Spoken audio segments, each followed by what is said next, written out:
On a quiet morning in November, the peaceful, young, newly married couple brutally executed in their own home. A scene straight out of a mafia movie. As the neighbors whispered of two shadowy figures fleeing the scene, the question that haunted everyone was, who could be so cold-blooded, and why? The answers lie in a web of secrets, betrayal, and a killer who thought he could outsmart everyone. This is the story of Brian and Beverly Mauck.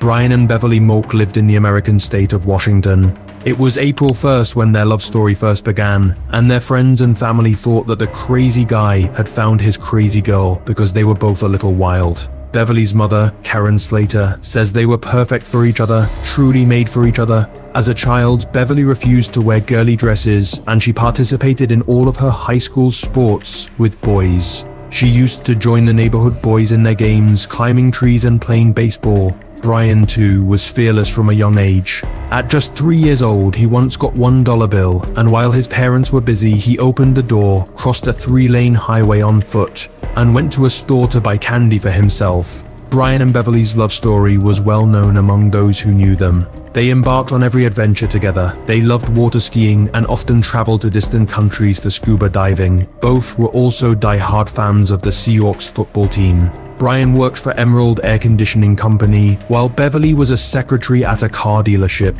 5th of May 2006. They chose to have a destination wedding, tying the knot in front of close relatives at Turks and Caicos Island. A few months later, they bought a house in Graham, Pierce County. Beverly told her friends, "It's my dream house." Little did they know that only 6 months later their funerals would be held in that very house. November 17, 2007, at 5 a.m., one of Brian's friends arrived at his house. Brian and this friend had planned to go hunting together that day. The friend waited outside Brian's house for a long time, calling his cell phone multiple times, but there was no answer. Brian didn't come out, and all the lights in the house were off. It seemed as though Brian was still asleep.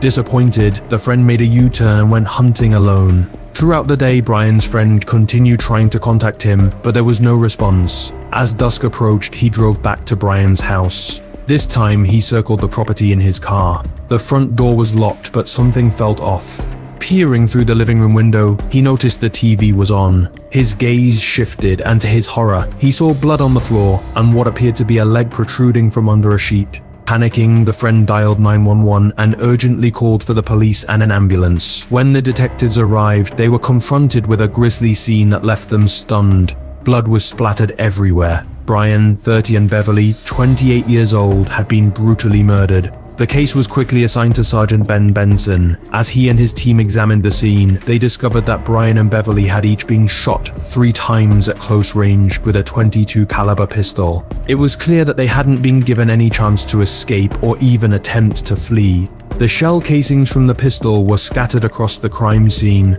The detectives deduced that Brian had been shot in the living room. The killer was likely someone Brian knew, as it seemed he had opened the door for them.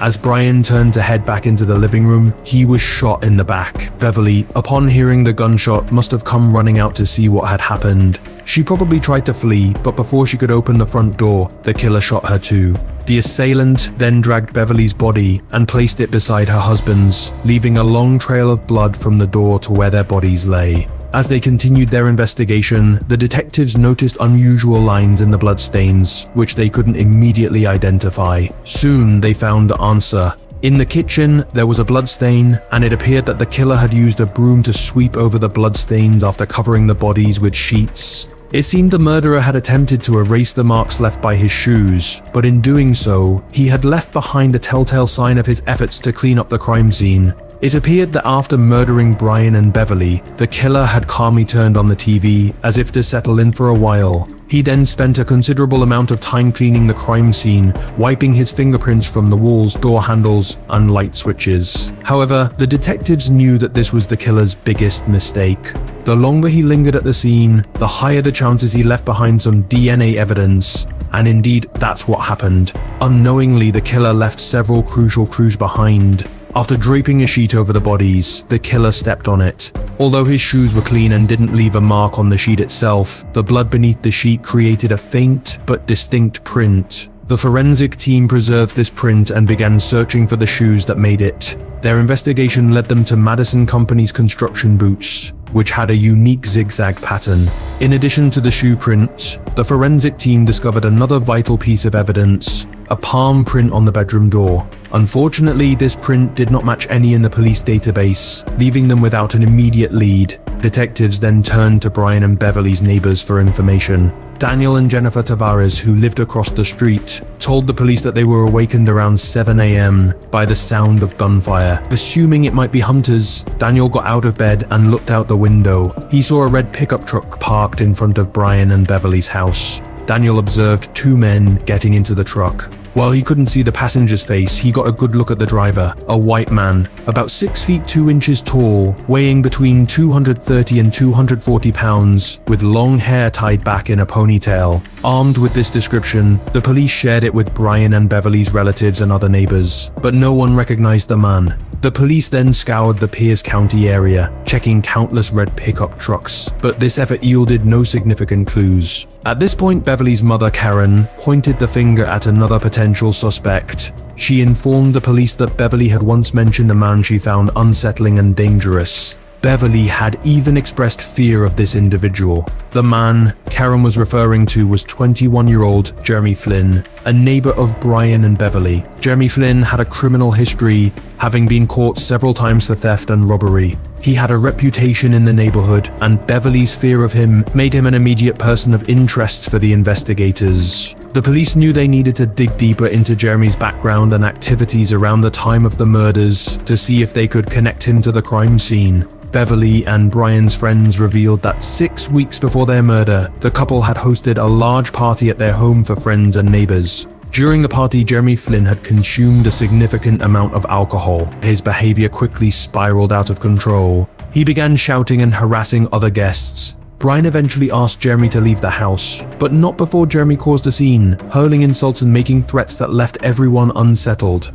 The following day, Brian and Beverly noticed that a few items were missing from their home, including Brian's gun and Beverly's cell phone. Brian confronted Jeremy, politely demanding the return of their belongings and warning him of serious consequences if he didn't comply. Jeremy, however, vehemently denied any involvement, claiming, "I haven't touched any of your things. You're accusing me for no reason." Despite his denial, the encounter left Beverly shaken. She confided in Brian that she was afraid to stay home alone and insisted they avoid any further interaction with Jeremy. Karen, Beverly's mother, believed that Jeremy may have sought revenge against Brian and Beverly for that night. However, when detectives investigated further, they discovered that the stolen pistol was different from the one used in the murders. Moreover, Jeremy did not own a red pickup truck, and 3 of his friends provided alibis, stating that they had all been partying in another city at the time of the murders. Despite their initial suspicions, investigators had to concede that Jeremy was not responsible for the brutal killings. With Jeremy ruled out, detectives revisited Daniel Tavares' account of what he had witnessed on the morning of the murders. This time, Daniel's story had evolved, offering even more details. He was now able to describe the 2 murderers in greater depth. One man was wearing a shirt of a specific color, and the other seemed disheveled as if he hadn't changed clothes in hours. Daniel even noted the style of the men's shoes and claimed that the driver of the red pickup truck had acne scars on his face. However, there was something troubling about Daniel's newfound memory. His house was 180 meters away from Brian and Beverly's, a distance significant enough that it would have been difficult to notice such specific details in the dark, especially in the few moments the men were visible. The detectives began to suspect that Daniel's story might not be entirely truthful. Their suspicions deepened when they decided to dig into Daniel Tavares' background. What they found was shocking. Daniel had been released from a Massachusetts prison just 4 months earlier after serving 16 years for manslaughter.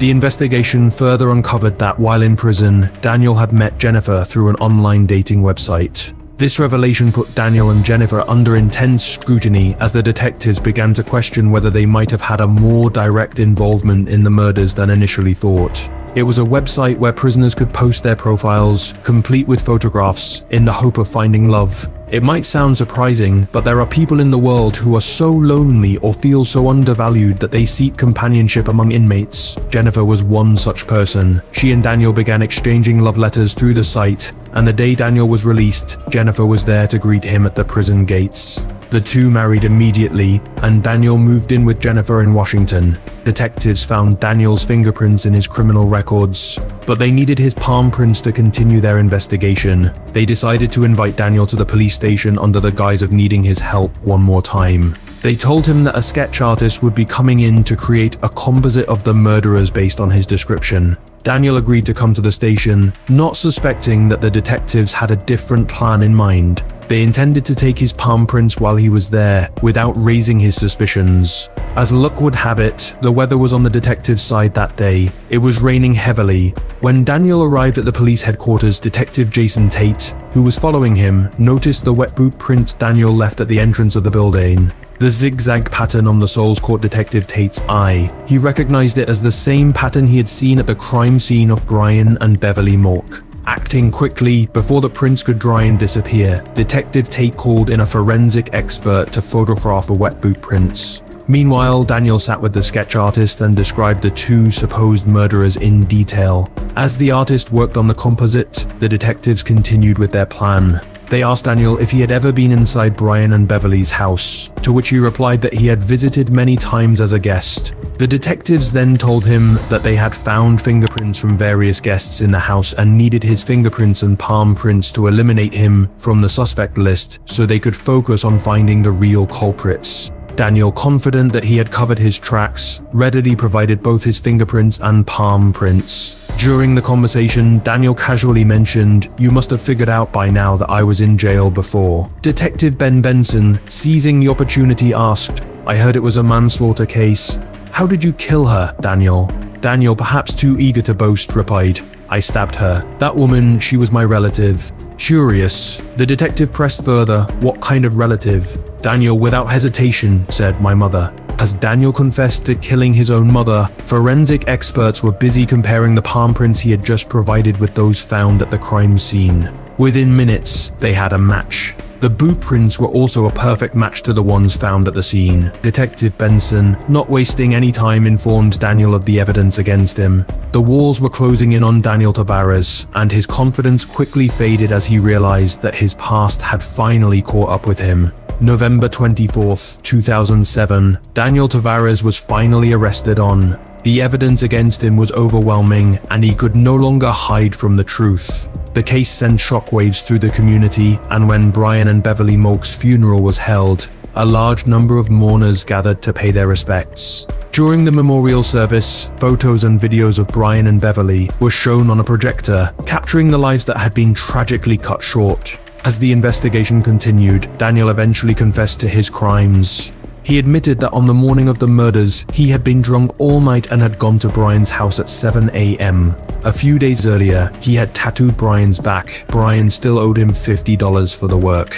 When Daniel demanded the money, Brian got angry, furious that his sleep had been disturbed so early on a holiday morning. Brian turned away, but before he could walk away, Daniel shot him 3 times. The noise woke Beverly, who tried to flee, but Daniel shot her 3 times as well. After the murders, Daniel cleaned the crime scene to eliminate any evidence. He wiped down surfaces, removed fingerprints, and even attempted to disguise his tracks. Jennifer arrived shortly after and, fearing for her own safety, helped Daniel clean up the crime scene. Together, they fled the scene and disposed of the murder weapon by throwing it into a nearby river. Despite her involvement, Jennifer claimed in court that she had only helped because she was terrified of Daniel. She expressed deep remorse for her actions, but the court still sentenced her to 1 year in prison for her role in covering up the crime.